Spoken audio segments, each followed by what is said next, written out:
Kurnool bus ప్రమాద ఘటన మనందరికీ గుర్తే ఉండొచ్చు. అర్ధరాత్రి పూట చాలా మటుకు అంటే 19 ప్రాణాలు గాల్లోనే కలిసిపోయాయి. చాలా మంది ప్రాణాల కోసం కొట్టుమిట్టులాడుతూ ఆ ఆర్తనాదాలు ఇప్పటికీ కూడా అక్కడ వినిపిస్తూనే ఉన్నాయి. ఆ రోజు జరిగిన ఘటన మనందరికీ కూడా గుర్తే ఉంది. ఒక్కొక్కరు ఎముకలు బూడిద రూపంలో కనిపిస్తూ ఉన్నాయి. ఆ దృశ్యాన్ని చూడటానికి కూడా అసలు విలవిల్లాడిపోతున్న పరిస్థితి కనిపించింది. ఆ రోజు చాలా మటుకు వారి ప్రాణాలు వాళ్ళు కాపాడుకోవడానికి అద్దాలు పగలగొట్టారు. ఎవరైనా మమ్మల్ని కాపాడడానికి వస్తారా అంటూ కూడా ఎదురు చూశారు. అప్పుడే ఒక వ్యక్తి అక్కడికి వెళ్ళి కొంతమంది ప్రాణాలను కాపాడి అతను ఒక మనిషి అనిపించుకున్నారని చెప్పొచ్చు. ఎందుకంటే ఈ ఘటన జరుగుతున్నప్పుడు చుట్టుపక్కల వాళ్ళు చాలా మందే ఉన్నారు. బస్సులో ట్రావెల్ చేస్తున్న వాళ్ళు కావచ్చు, లేకపోతే కార్లో ట్రావెల్ చేస్తున్న వాళ్ళు, లేకపోతే టూ వీలర్ మీద ట్రావెల్ చేస్తున్న వాళ్ళు కూడా అనేకంగా ఉన్నారు. కానీ వాళ్ళందరూ కూడా సెల్ ఫోన్లో వీడియో చూస్తూనే అంటే వీడియో తీస్తూ ఉన్నారు. కానీ అక్కడికి వెళ్ళి ఆ బస్సులో ఉన్న వాళ్ళని కాపాడదామని ఎందుకు ఆలోచించలేదు? ఈ ఆలోచన హరీష్ గారికి వచ్చింది. వెంటనే అక్కడ ఏదో జరుగుతుందని గమనించి అక్కడికి వెళ్ళి దాదాపుగా 10 మందికి పైగా కొన్ని ప్రాణాలను కాపాడారు. ఇప్పటికీ కూడా మరికొంతమంది ప్రాణాలను కాపాడలేరండి, ఇప్పటికి కూడా బాధపడుతున్నారని చెప్పొచ్చు. అసలు అక్కడ ఏం జరిగింది ఏంటనే విషయాలకు సంబంధించి ఇప్పుడు మనతో పాటు హరీష్ గారు మనతో ఉన్నారు. ఒక్కసారి వారితో మాట్లాడదాం. హరీష్ గారు నమస్తే అండి. నమస్తే అండి. హరీష్ గారు, నిజంగా అంటే మానవత్వం ఉందా అనిపించేలా మీరు నిరూపించుకున్నారని చెప్పొచ్చు. ఎందుకంటే అది చిన్న యాక్సిడెంట్ కాదు. దాదాపుగా 17 మంది చిన్నపిల్లల దగ్గర నుంచి పెద్దవాళ్ళ వరకు చనిపోయిన ఘటన. ప్రతి ఒక్కరి కూడా గుండెల్ని పిండేసేలాగా ఆర్తనాదాలు ఇప్పటికీ వినిపిస్తూ ఉన్నాయి చాలా మటుకు. అటువైపు వెళ్తున్న వాళ్ళు కూడా చాలామంది దాన్ని చూడకుండా వెళ్ళలేకపోతున్నారు, గుర్తు తెచ్చుకోలేకపోతున్నారు అని చెప్పొచ్చు. అలాంటిది అక్కడ ఒక 10 మందిని ఆ సిచ్యువేషన్లో అంటే బస్ అంతా కూడా మంటలు వ్యాపిస్తూ ఉంటే మీరు అక్కడికి వెళ్ళి 10 మందిని కాపాడారు. అదంతా బాగానే ఉంది, కానీ అసలు ఏం జరిగింది అని మీకు అనిపించింది అక్కడ? అంటే ఒక యాక్సిడెంట్ అనుకున్నారా, లేకపోతే ఏదన్నా అసలు ఏమనుకున్నారా? ఆ రోజు ఏం జరిగింది? యాక్చువల్లీ నేను మామూలుగా అప్పుడు ఆ రూట్లో టోల్ గేట్ దాటి వెళ్తుండగా కర్నూలు టోల్ గేట్ దాటి వెళ్తుండగా వర్షం స్టార్ట్ అయిందండి. వర్షం జస్ట్ టోల్ గేట్ దాటిన 1 కిలోమీటర్ 1.5 కిలోమీటర్కి వర్షం స్టార్ట్ అయిపోయింది. సో రోడ్ విజిబిలిటీ తక్కువ ఉండడం వల్ల నేను ఏం చేశాను, లైక్ బస్ కి gap, like vehicle to vehicle gap పెడదామని మా ఫ్రెండ్ అప్పుడు చెప్పాడు. వెహికల్ టు వెహికల్ గ్యాప్ పెడదాం, సో రిస్క్ ఎందుకు అన్నాడు. సో అప్పటికే మేము వెళ్తుండగానే ఆ బస్సు ఏదైతే ఆగిందో ఆ బస్ కి మాకు వెహికల్ డిస్టెన్స్ తక్కువ అయిపోతుంది. సో వర్షం పడుతుంది, మేబీ డ్రైవర్కి ఏమైనా కనపడి బస్సు ఆపేసాడేమో, స్లో చేసుకొని ఆపేసాం మేము, మా ఫ్రెండ్ చెప్తే. ఓకే, సో అప్పటికి నేను వర్షం వెంటనే భారీగానే పడుతుందా అండి? వర్షం ఏ విధంగా ఉంది అసలు అప్పుడు వాతావరణం? వర్షం పడుతుందండి. నాకు కూడా రోడ్ విజిబిలిటీ తక్కువ ఉంది. రోడ్ విజిబిలిటీ తక్కువ ఉండడం నేను చాలా స్లో వెళ్తున్నాను. నేను కూడా 30-40 స్పీడ్లోనే వెళ్తున్నాను నేను కూడా. సో చూడంగానే మేము ఎందుకు డౌట్ వచ్చి, ఎందుకు మా ఇద్దరికి అట్ ఏ టైం డౌట్ వచ్చింది, ఎందుకో తెలియదు మరి. లైక్ సో డౌట్ వచ్చి మేము కార్ ఆపేసాం. కార్ ఆపేసిన ఒక 10-15 సెకండ్స్ కి వెళ్దామన్నా ధైర్యం సరిపో, అంటే ఏం జరిగిందని మేము బస్ దిగేసాం, కార్ దిగేసాం. కార్ దిగి చూస్తే మా కార్ కి కొంచెం ముందర ఒక 5 ఫీట్ 10 ఫీట్ దగ్గరలో లెఫ్ట్ సైడ్ కి ఒక డెడ్ బాడీ ఉందండి. సో ఓకే, మేమేమనుకున్నాం, బస్ లో నుంచి కింద పడ్డాడేమో, బస్సు అతను వెయిట్ చేసి మేము అనుకున్నామండి. సో మా ఫ్రెండ్ వెళ్ళి చూసాడు అబ్బాయిని. అప్పుడు నాకు చెప్పాడు అప్పటికే స్పాట్ డెడ్ అని. సో వెంటనే నేను బస్ దగ్గరికి ఓకే, వెళ్తున్నాను చెప్దామని, బస్ దగ్గరికి వెళ్దామని, లైక్ డ్రైవర్కి ఇన్ఫార్మ్ చేద్దాము, ఆయన చనిపోయాడు, మీ వాళ్ళు ఎవరైనా రండి దిగి అని చెప్దామని వెళ్ళే లోపే దగ్గరికి వెళ్ళాక అర్థమైంది, ఓకే ఇది బస్సు ఫైర్ యాక్సిడెంట్ కాదు, బస్సు ఫైర్ ఇన్సిడెంట్. సో అప్పటికప్పటికి నేను ఇంకా ఏం చేయాలి తిరిగి, అప్పటికి డ్రైవర్ లేరు, ఓకే. డ్రైవర్ అంటే క్యాబిన్ మొత్తం మీరు మంటలు ఉన్నాయి. వెళ్ళేసరికి అసలు అక్కడ డ్రైవర్ లేడా? అంటే ఆ నాకెవరు బస్సు ముందు కనపడలేదు. భాగం నుంచి కూడా మంటలు వస్తున్నాయని చెప్పి మీరు చెప్పడం జరిగింది.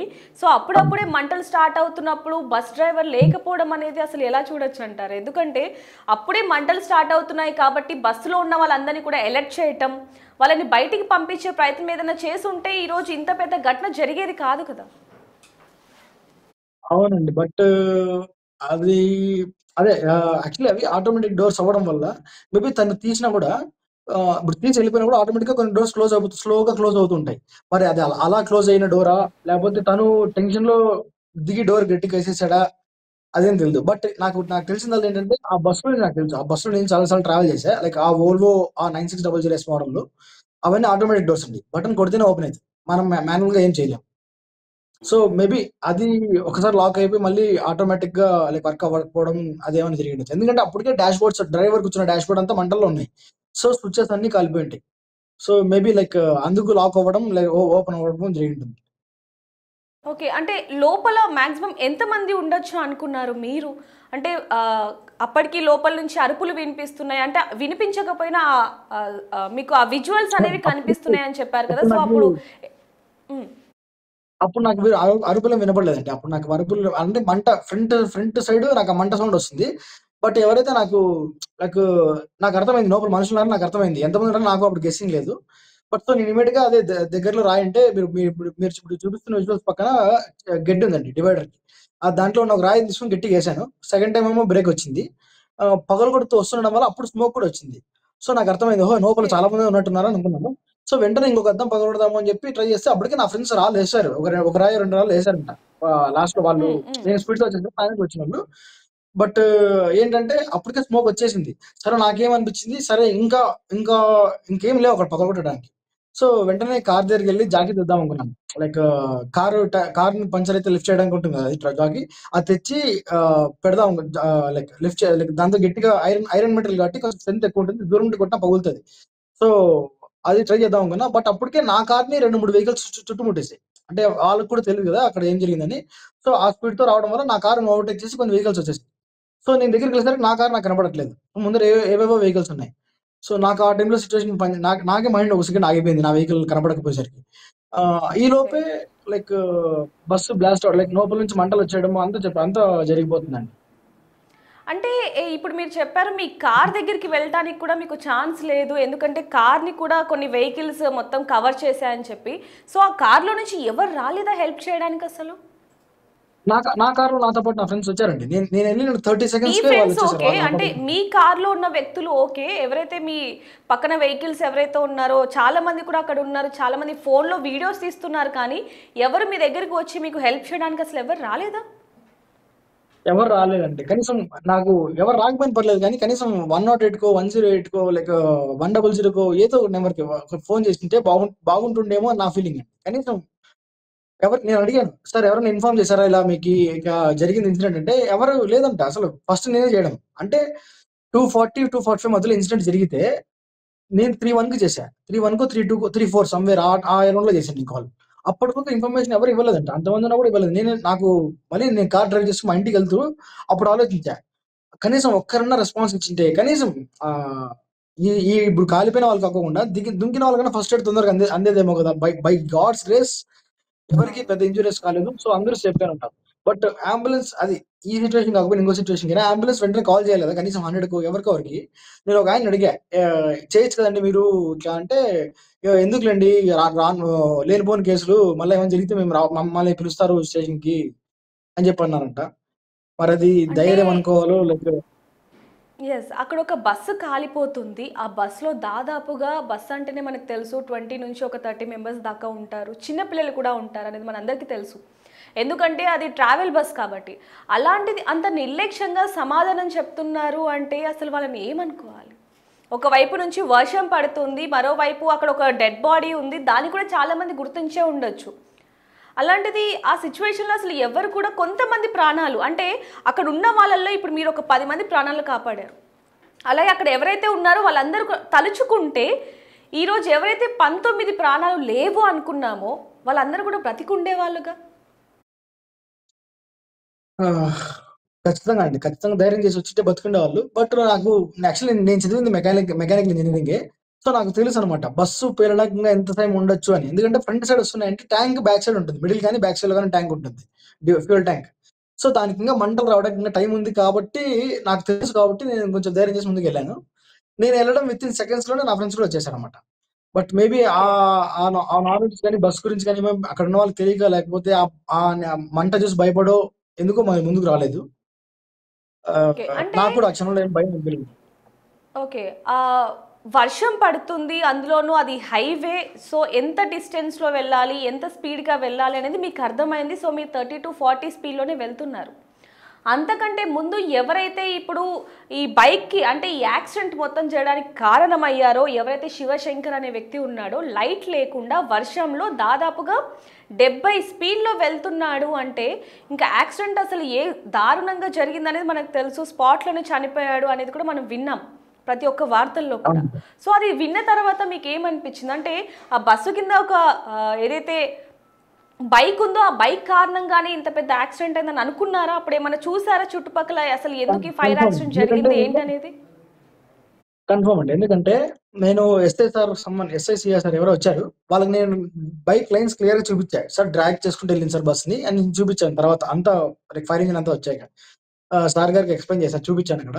అండ్ వన్ మోర్ థింగ్ వచ్చి 100% డామ్ షూర్ ఒకవేళ ఆ అబ్బాయి హెల్మెట్ పెట్టుకొనుంటే ఖచ్చితంగా బతికేవాడండి. ఎందుకంటే నేను బాడీని దగ్గర నుంచి చూసాను నేను. ఒక ఒక మళ్ళీ ఇన్సిడెంట్ తర్వాత నేను మళ్ళీ బాడీ దగ్గరికెళ్ళా. ఎందుకంటే నా కార్ దగ్గరికి నేను ఎళ్ళా గదా! లైక్ అంతా ట్రాఫిక్ క్లియర్ అయ్యాక. అప్పుడు నేను బాడీని చూసాను. ఆ అబ్బాయికి ఎక్కడే గాని దెబ్బలు లేవు. ఓన్లీ మొహం ఒకటే ఇదంతా మొత్తం చీలిపోయి లైక్ డ్యామేజ్ వచ్చి స్కిన్ అంతా బయటకి రావడం అది జరిగింది. ఖచ్చితంగా హెల్మెట్ ఉంటే ఖచ్చితంగా బతికేవాడు అతను. ఎందుకంటే మీరు అబ్జర్వ్ చేస్తే సెకండ్ అబ్బాయికి ఏం హ్మ్. కాలేదు.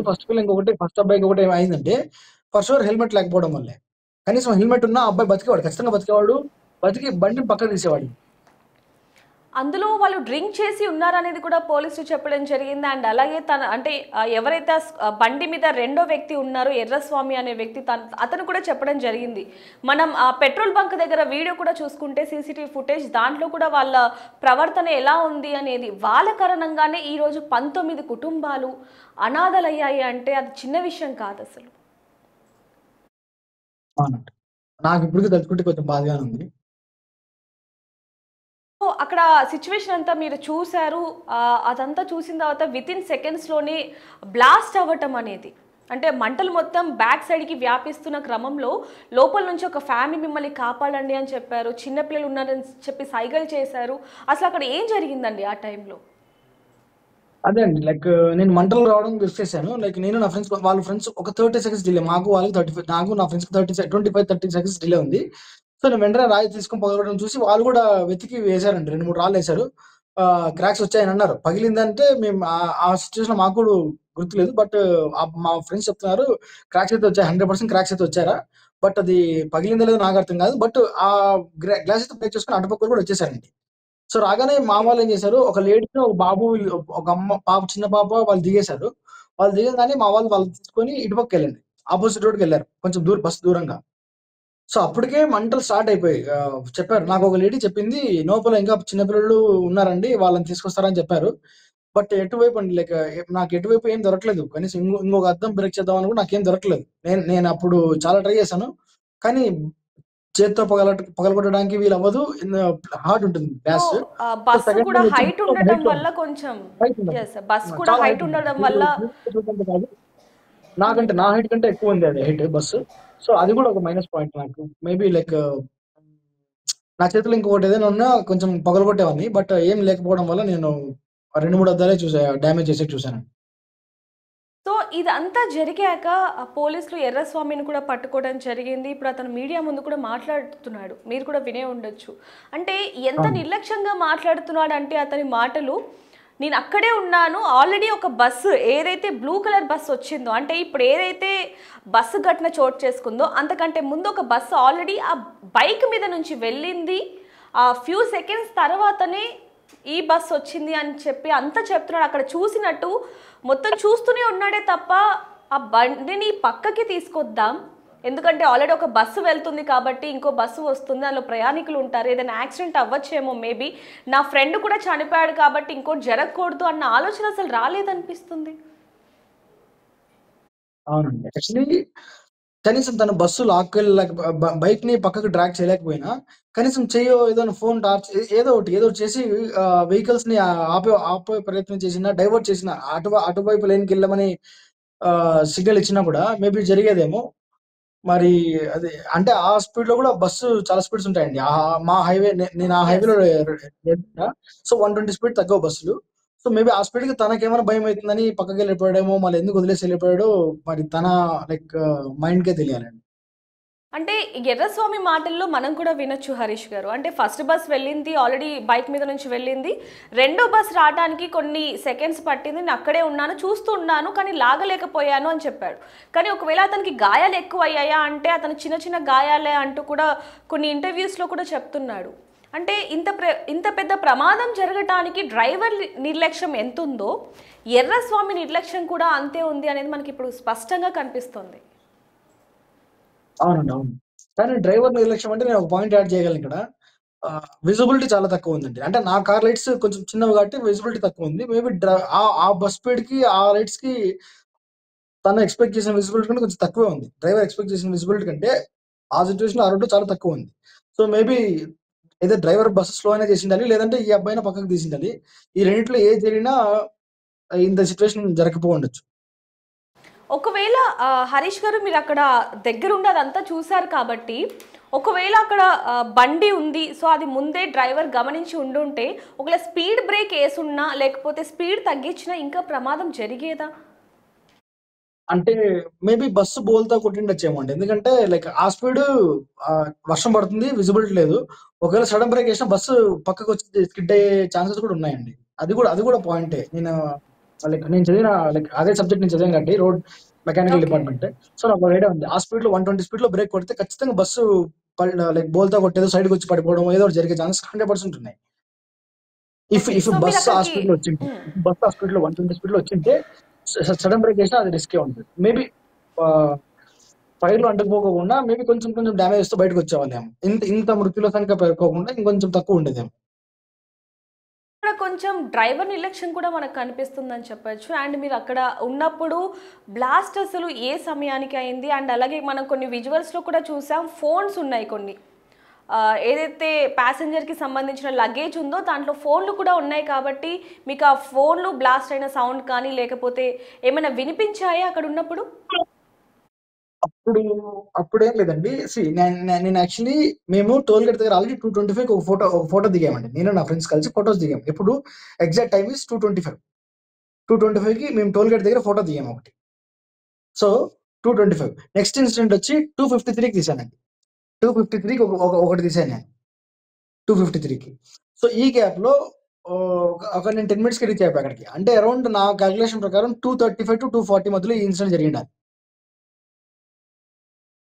సో, ఎర్రస్వామి చెప్తున్న మాటలు చూస్తుంటే ఎప్పుడైతే 2:30కి ఈ ఇన్సిడెంట్ జరిగిందో అప్పటినుంచి నేను 4:10 వరకు కూడా అక్కడే ఉన్నాను అంటే కూడా చాలా క్లియర్‌గా చెప్తున్నాడు అతను. పోలీసులకి చెప్తున్నాడు అండ్ అలాగే మీడియాకి కూడా చెప్తున్నాడు. కానీ పోలీసులు అక్కడికి వచ్చారు అండ్ మీరందరూ కూడా లోపలున్న ఆ ప్యాసింజర్‌ని కాపాడడానికి ఎంతో సాహసిస్తున్నారు. అండ్ పక్కన ఏమైనా దొరుకుతాయా లేదా అంటూ కూడా చూస్తున్నారు. అయినా కూడా ఒక్కసారి అతను ముందుకొచ్చి ఇలా ఇందుకే ఈ ఇన్సిడెంట్ జరిగింది. అందులో నేను కూడా ఉన్నాను. ఇది అసలు జరిగిందంతా అని చెప్పినా కూడా ఇంత పెద్ద ఇష్యూ అయ్యేది కాదేమో! అవునండి. అవునండి. తను సో, తను కొంచెం హ్మ్. చాకచక్యంగా వ్యవహరించాల్సింది. బట్ ఎందుకో తను మేబీ డ్రంక్ అని ఆల్రెడీ డ్రింక్‌లో ఉన్నారు కాబట్టి మేబీ మైండ్ అంత స్థిమితంగా లేకపోవడం వల్లో అది కూడా ఒక రీజన్. సో, ఏదైనా లైక్ వాళ్ళు కొంచెం యాక్టివ్‌గా ఉండాల్సిందే అప్పుడు. మేబీ యాక్టివ్‌గా ఉంటే ఇంత జరిగిపోయుండేది కాదేమో. ఆహ్, హరీష్ గారు ఇంకొక చిన్న ప్రశ్న ఏంటంటే, మానవత్వం ఇంకా బతికే ఉంది అని చెప్పటానికి మిమ్మల్ని నిదర్శనంగా చూపించొచ్చు అని చెప్పొచ్చు. అని ఇంకో విధంగా చూసుకుంటే ఇందాకే ఒక వార్త కూడా రావటం జరిగింది. ఏదైతే బస్సు యాక్సిడెంట్ అయ్యిందో, ఆ బస్సును తీసి పక్కకు పెట్టడం జరిగింది. ఆ విషయం కూడా మనందరికీ తెలుసు. మనం కూడా బిగ్ టీవీలో చూడటం జరిగింది. అయితే అక్కడ ఆ బస్సు ఎక్కడైతే మనం ఇప్పుడు పక్కకు పెట్టామో అక్కడున్న స్థానికులు అక్కడికి వెళ్ళి ఎవరైతే చనిపోయారో ఆ బూడిదకి ఉంటుంది కదండి, ఆ బస్సు బూడిదైన విజువల్స్ కావచ్చు, లేకపోతే ఆ మట్టి అదంతా తీసుకొని జల్లెడ పట్టి అందులో ఉన్న బంగారం ఏమైనా దొరుకుతుందా లేదా అంటూ జల్లెడ పడుతున్నారు అంటే అసలు ఏ విధంగా చూడొచ్చు అంటారు దాన్ని? మీరు చెప్పేంత వరకు తెలీదండి నాకిది. నేను జస్ట్ ఇప్పుడే వింటున్నా. బట్ చూడొచ్చు. అంతే ఏదైతే అండి. బస్‌ని మనం పక్కన పెట్టారు. పక్కన పెట్టిన తర్వాత చాలా మంది అక్కడ మనకు కనిపిస్తున్నారు. ఒక 10 మంది దాకా మనకు కనిపిస్తున్నారు. ఆ 10 మంది కూడా సంచులు నింపి ఆ చెరువు దగ్గరికి లేకపోతే మనం అక్కడే విజువల్స్‌లో కూడా చూస్తున్నాం. ఒక జల్లెడ పట్టుకొని ఆ బూడిదని మొత్తం కూడా వేస్తూ అందులో వెండి దొరుకుతుందా? అంటే వెండి ఆభరణాలు కావచ్చు, లేకపోతే బంగారు ఆభరణాలు అందులో ఉన్న ప్యాసింజర్స్ వేసుకొని ఉండొచ్చు కాబట్టి, ఆ వేడికి, ఆ హీట్‌కి ఒకవేళ బంగారం కరిగి ఉండుంటే కొంచెం గట్టిగా అయిపోయి కనిపిస్తది కదా అని చెప్పి వాళ్ళు జల్లెడ పడుతున్నారు అంటే, అసలు వాళ్ళ ఆలోచన ఏ విధంగా ఉండొచ్చంటారసలు? సారీ అండి. నేను స్పీచ్‌లెస్ దీనిలో ఏం మాట్లాడలేను. బట్ నేను కర్మని నమ్ముతాను. సో, కర్మ ఎవరిని ఎప్పుడు వదిలిపెట్టదండి. సో, అది వాళ్ళు తిరిగి ఇచ్చేస్తుంది త్వరలోనే. బట్ కనీసం మానవత్వం లేకుండా ఇదంతా సారీ అండి. నేను క్లిప్స్ చూస్తున్నాను, మీరు ప్లే చేస్తున్నారు. ఐ హావ్ నో వర్డ్స్ అండి. నేను ఇంకా అసలు ఎందుకు ఇలా అయిపోయారో, ఎందుకు ఇంత సెల్ఫిష్ గా. సారీ అండి, సారీ. నా దగ్గర వర్డ్స్ లేవు. అంటే హరీష్ గారు, సారీ మిమ్మల్ని అనడానికి గల కారణం ఏంటంటే బస్సులో ఈరోజు 10 మందికి పైగా బ్రతికి ఉన్నారంటే దానికి గల కారణం మీరే. వాళ్ళకి మరో జన్మ ఇచ్చారని చెప్పొచ్చు. అలాంటిది అక్కడ అంత ఘటన జరిగిన తర్వాత ఎవరైనా ఆ బస్సును చూస్తే భయపడి పారిపోతారు. ఎందుకంటే అందులో మాంసపు ముద్దలు, కళేబరాలు ఏ విధంగా ఉన్నాయో మనందరికీ కూడా తెలుసు. ఆ హీట్‌కి చర్మం కూడా కరిగిపోయింది అనేది మనందరికీ కూడా తెలుసు. అండ్ కళేబరాలు కూడా మనం చూసాం. వెన్నెముకలు కూడా కనిపించే ఆ దృశ్యాలు మనందరికీ కూడా భయాన్ని కలిగిస్తున్నాయి. నిద్రపోవాలి అంటే కూడా అవే గుర్తుకొచ్చే పరిస్థితి. అలాంటిది అవి మానవత్వం అవి యాక్చువల్లీ లేకుండా ఆ ఫోటోస్ నేను తీసిందే అండి. ఒక లేడీ, నేను చెప్పా కదా, ఒక లేడీ నన్ను చెప్పింది ఇట్లా బాబు ఉందని, లోపల బస్సులో పాప ఉంది, బ్రేక్ బ్రేక్ చేయండి అని. అది తనదే అండి. నేను చూశాను. బట్ పొగరు కూడా నేను చాలా ట్రై చేశాను. బట్ నాకు ఎక్కడ దొరకట్లేదండి. దొరకలేక యాక్చువల్లీ నేను ఒక చిన్న బయటలో ఎక్కడ ఏడ్చాను. నాకు తనని చూసే నాకు తనే గుర్తొస్తుంది. ఇంకా నాకు చెప్తుంది ఇక్కడ పాప ఉందని. బట్ నా కళ్ళ ముందర వితిన్ 2-3 మినిట్స్ లోనే తను కాలిపోయిందండి. అదొక్కటే నా మైండ్‌లో ఇంకా ఉంది. బస్సు కాలిందంతా ఎంత కనబడుతుందో, తను నాకు చెప్పడం కూడా అంతే నాకు కనబడుతుంది. కళ్ళ ముందర ఇప్పటికి కనబడుతుంది నాకి. అది అంటే మీరు అది ఆ నేనే కొంచెం అబ్జర్వ్ చేశాను. సిట్యుయేషన్‌ని అది మీకు మాత్రమే అర్థమవుతుందని చెప్పొచ్చు. ఎందుకంటే అక్కడుండి వాళ్ళ బాధని మీరు విన్నారు, చూసారు కాబట్టి ఇంకా అది మీకు కళ్ళలోనే కనిపిస్తూ ఉంటుంది. ఓకే. కాకపోతే అలాంటి పరిస్థితి ఉన్న తరువాత బస్సును చూస్తే ఎవరైనా భయపడతారు. అలాంటిది ఆడవాళ్ళు, మగవాళ్ళు అక్కడికి వెళ్ళి మనం విజువల్స్‌లో చాలా క్లియర్‌గా చూస్తున్నాం అక్కడ. చీపిరితో తుడుస్తూ మరి అక్కడ ఏమన్నా కనిపిస్తుందా? జల్లెడ పడితే మన బంగారం, వెండి కనిపిస్తాయా? అంటే మనిషి పోయారు అన్న బాధ కంటే మనం ఇంకో ఎగ్జాంపుల్ చూసుకుంటే మీరున్నప్పుడే చాలామంది ఇందాక మనం మాట్లాడుకున్నట్టుగా ఫోన్‌లో అందరూ వీడియోస్ తీస్తున్నారే తప్ప పోలీసులకి ఫోన్ చేద్దాం, లేకపోతే అంబులెన్స్‌కి కాల్ చేద్దాం, లేకపోతే మనమే ఒక స్టెప్ ముందుకు వెళ్ళి వాళ్ళని కాపాడదాం, పోనీ కాపాడే వాళ్ళకి కొంచెం సాయం చేద్దాం అని ఆలోచన కూడా లేకుండా ఈరోజు ఈ విధంగా ప్రవర్తిస్తున్నారు అంటే సమాజం అసలు ఎటుపోతుంది అనుకోవాలి. స్పీచెస్ అంటే 100లో ఒకరు ఇద్దరు ఉంటారండి. ధైర్యం చేసి ఏదైతే అది కానిలే ముందుకొద్దామని. అందులో ఒకరు హైమారెడ్డి గారు. ఆమె తెలంగాణ చెందిన పర్సన్. సో, తనొచ్చిందండి అవును. ముందరికి. లైక్ అంబులెన్స్ కూడా నేను అడిగాను. నాకెవరు హెల్ప్ లేదు. ఎందుకంటే ఇక్కడ ఎవరైతే కాపాడామో వాళ్ళని పక్కకి తీసుకెళ్ళి ఏమైందో చూద్దామని నా ఫ్రెండ్స్ చూస్తానన్నమాట. నా ఫ్రెండ్స్.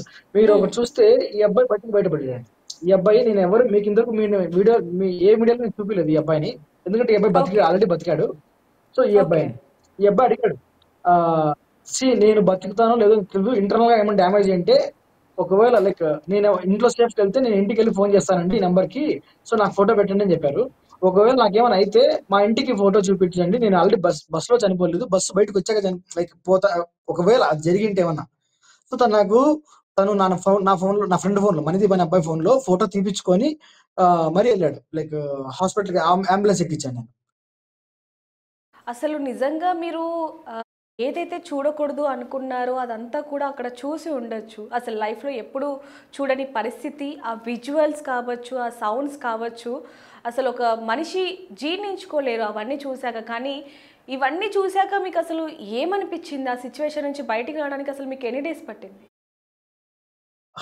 టు బి ఫ్రాంక్ నేను ఇంకా రాలేదండి. యాక్చువల్ నైట్ కూడా నేను కొంచెం కంట్లో నీళ్ళు ఏడ్చుకుంటూనే పడుకున్నాను నేను. మా అమ్మకి కూడా చెప్పాను. నేను యాక్చువల్లీ బెంగుళూరుకొచ్చాను నేను ఆఫీస్ వర్క్ మీద. నైట్ మా మదర్‌కి కూడా కాల్ చేసి చెప్పా. నాకు నిద్ర రావట్లేదు. అంటే నేను ఒక్కడినే ఉంటాను. నా ఫ్రెండ్స్ అంతా నైట్ షిఫ్ట్‌కెళ్తారు. సో, నాకు నిద్ర రావట్లేదు అని ఇంటికి పిలిచి మా అమ్మతో 15-20 మినిట్స్ మాట్లాడాను. నాకు నిద్ర రావట్లేదు. కొంచెం బాధేస్తుంది.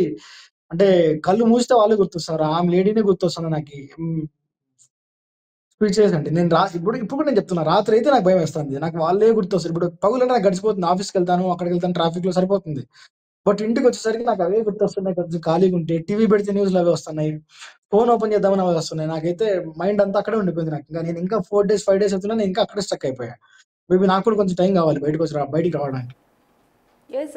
ఆబ్వియస్‌లీ అండి. ఎందుకంటే ఆ దృశ్యాన్ని చూసాక ఎవరికైనా సరే కొంత టైం పడుతుంది. అంటే చూసిన వాళ్ళకి కొంత టైం పడుతుంది అంటే అక్కడ దగ్గరుండి వాళ్ళ బాధలు వాళ్ళ కన్నీరు అవన్నీ అంటే మృతదేహం ఏ విధంగా కాలుతుంది, బాడీ అనేది ఏ విధంగా మెల్ట్ అయ్యింది ఆ హీట్కి అనేది అదంతా చూసిన వ్యక్తి మీరు. సో మీకు నిజంగానే కొంచెం టైం పడుతుంది. అండ్ ఇదంతా చూశాక మీడియాలో కూడా అనేక వార్తలు వస్తున్నాయి కాబట్టి అసలు ఏ విధంగా జరిగింది అనుకున్నారు మీరు ఇదంతా? అదే నెగ్లిజెన్స్ అండి, నెగ్లిజెన్స్. ఆ అబ్బాయి హెల్మెట్ పెట్టుకొని అసలు మాకు అంత పెద్ద లైట్స్ ఉండి కార్‌కి, బస్సెస్‌కి మాకే రోడ్ విజిబిలిటీ లేదంటే, ఆ అబ్బాయి హెడ్ లైట్ లేదని చూసాను నేను. ఇక్కడ పెట్రోల్ బంక్‌లో ఎక్కడ చూసాను దానికి హెడ్ లైట్ ఎస్. లేదంట. ఆ హెడ్ లైట్ లేకుండా ఎలా వెళ్ళాడు? అది అది ఎంత రెక్లెస్‌నెస్సో నేను చెప్పలేను. ఎక్స్‌ప్లెయిన్ చేయలేనండి. అది పబ్లిక్‌కే తెలుసు చాలా మందికి. యాహ్!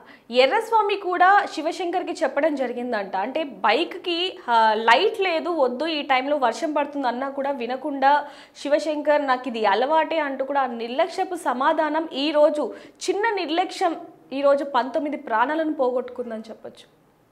19 కుటుంబాలు కూడా అవునండి. ఈరోజు రోడ్డు మీద పడ్డాయి అంటే కేవలం చిన్న నిర్లక్ష్యం కారణంగానే అని చెప్పొచ్చు. మరి దీనికి సంబంధించి మీరేం చెప్తారండి? అందరికి వినిపించేలాగా చెప్పాలి అంటే చిన్న నిర్లక్ష్యం వల్ల ఈరోజు ఇంత ఘటన చోటు చేసుకుంది కాబట్టి మీరేం చెప్తారు చివరిగా? యాక్చువల్లీ నేను ఒక చిన్న లైన్ యాడ్ చేస్తానండి అంతే. నేను నేను యాక్చువల్లీ ట్రావెలింగ్ ఎక్కువ. నేను ట్రావెల్ ఎక్కువ చేస్తానన్నమాట. లాంగ్ జర్నీస్ ట్రావెల్ ఎక్కువ చేస్తా. అది కూడా కార్‌లోనే. నేను ప్రైవేట్ ట్రావెల్స్ నమ్మను నేను కూడా. ఎందుకంటే నా ప్రాణం వేరే వాళ్ళ మీద రిస్క్‌లో పెట్టి పోవాల్సొస్తది. నేను ఎంత లేట్ అయినా సరే ఎంత ఎంత ఖర్చయినా పర్లేదు. నా ఓన్ వెహికల్ నేనే చేసుకుంటానండి. ఎంత ఎంత సిట్యుయేషన్ ఉన్నా. సో, మా ఫాదర్ ఎప్పుడు చెప్పేవారు. లైక్ నువ్వు ఒక హైవే ఎక్కాక ప్రాణం నీదే కాదు, అటుపక్కోళ్ళది కూడా తప్పున్న ఎవరిదైనా తప్పు నీదున్నా, ఆ పక్కోడిదున్నా లైక్ పనిష్మెంట్ ఇద్దరికీ ఉంటుంది. 2 ఫ్యామిలీస్‌కి ఉంటాయి. ఆచితూచి లైక్ నువ్వు ఈవెన్ రోడ్ క్రాస్ చేయాలన్నా సరే 10 సార్లు ఆలోచించెళ్ళు. ఎందుకంటే ఒక్కసారి ఏమైనా జరిగితే లైఫ్ తిరిగి రాదు అని మా డ్యాడీ నాకు చాలా సార్లు చెప్పారు. దానికోసం మేబీ లైక్ ఆహ్ ఇంట్లో ఎవరైనా పేరెంట్స్ వాళ్ళకి చెప్పిండాల్సింది. ఆ అబ్బాయికి ఎవరైతే బైక్ డ్రైవర్ ఉన్నాడో ఆ అబ్బాయికి వాళ్ళ పేరెంట్స్ చెప్పిండాలి. హెడ్ లైట్ లేదు. ఎలా వెళ్తారు నైట్ టైమ్స్? అసలు నైట్ 2:00కి వాళ్ళ లైక్ ఇంట్లో నుండి ఎందుకు వచ్చేసారు బయటికి? కనీసం చెప్పిండాల్సిందేమో. అంటే అన్ని హెడ్ లైట్స్ అన్ని కరెక్ట్ ఉంటే ఓకే ఫైన్. అలా bus like sorry two wheeler కండిషన్‌లో లేదు. ఎలా వచ్చింది? అసలు ఎలా వచ్చారు రోడ్డు మీదకి నాకు అర్థం కావట్లేదు. ఆ నైట్‌లో నాకు ఇప్పటికి క్వెషన్ మార్క్ ఉంది. ఖచ్చితంగా ఇది వాళ్ళ ఆన్సర్ చెప్పాల్సిందే. ఎస్, హరీష్ గారు ఇక్కడ చూసుకుంటే బండికి లైట్ లేదు, వాళ్ళు డ్రింక్ చేసి ఉన్నారు అండ్ వాళ్ళు అసలు స్టేబుల్గా లేరు, డ్రైవ్ చేయడానికి కూడా బండి కండిషన్ కూడా అసలు కరెక్ట్గా లేదు ఒకవైపు నుంచి చూసుకుంటుంటే. అంటే ఇందులో వాళ్ళ పేరెంట్స్ కూడా ఏ విధంగా ఉన్నారనేది మనకి చాలా క్లియర్గా అర్థమవుతుంది. ఆ టైంలో వాళ్ళని బయటికి పంపించారు అంటే అసలు వాళ్ళ నిర్లక్ష్యం, మెయిన్గా తల్లిదండ్రుల నిర్లక్ష్యం ఏ విధంగా ఉంది, వాళ్ళ పెంపకం ఎలా ఉంది అనేది కూడా చాలామంది నెటిజన్లు మండిపడుతున్నారని చెప్పొచ్చు. అవునండి. సో థ్యాంక్ యూ అండి, థ్యాంక్ యూ హరీష్ గారు. మీకు ఎక్కడైతే థాంక్స్ ఆ అండి. ఇన్సిడెంట్ జరిగిందో అక్కడికి సంబంధించి అన్ని వివరాలు కూడా మాకు చెప్పారు. అండ్ అలానే మిమ్మల్ని చూసి చాలామంది ఆదర్శంగా తీసుకొని ఏదైనా ఒక ఇష్యూ జరిగినప్పుడు వాళ్ళు ఏ విధంగా ఎలక్ట్ అవ్వాలి, పోనీ లోపలికి వెళ్ళి వాళ్ళని కాపాడడానికి భయం వేసినా పోలీసులకో లేకపోతే అంబులెన్స్కి కాల్ చేసినా సరే ఈరోజు ఇంత పెద్ద ఘటన జరిగి ఉండేది కాదు. సో అందరు మిమ్మల్ని ఆదర్శంగా తీసుకోవాలని మేము మనస్ఫూర్తిగా కోరుకుంటున్నామండి. Thank you so much. So చూసాం థాంక్స్. కదా ఆ రోజు ఘటనకి సంబంధించి ఏం జరిగింది ఏంటనేది కూడా మొత్తం హరీష్ చాలా క్లియర్గా అయితే చెప్పడం జరిగింది. కానీ ఇక్కడ తల్లిదండ్రుల నిర్లక్ష్యం ఎంత ఉంది అనేది మనకి చాలా క్లియర్గా అర్థమవుతుంది. అంతకంటే ముఖ్యంగా శివశంకర్ ఆ రోజు కనుక డ్రంక్ అండ్ డ్రైవ్ అంటే తాగి డ్రైవ్ చేసి ఉండకపోయినా, లేకపోతే హెడ్ లైట్ లేదు అని తెలిసి ఇంట్లో ఉన్నా, లేకపోతే యాక్సిడెంట్ జరిగిన తర్వాత ఎర్రస్వామి అయినా సరే ఆ బైక్ని పక్కకి తీసినా ఈరోజు ఇంత పెద్ద ఘటన జరిగి ఉండేది కాదు. జస్ట్ ఒక చిన్న నిర్లక్ష్యం ఈరోజు 19 ప్రాణాలను పోగొట్టుకుందని చెప్పొచ్చు. కానీ మానవత్వం ఎక్కడో ఒక చోట బతికే ఉంది అంటూ కూడా హరీష్ నిరూపించారని చెప్పొచ్చు. For more videos like this, subscribe Big TV channel.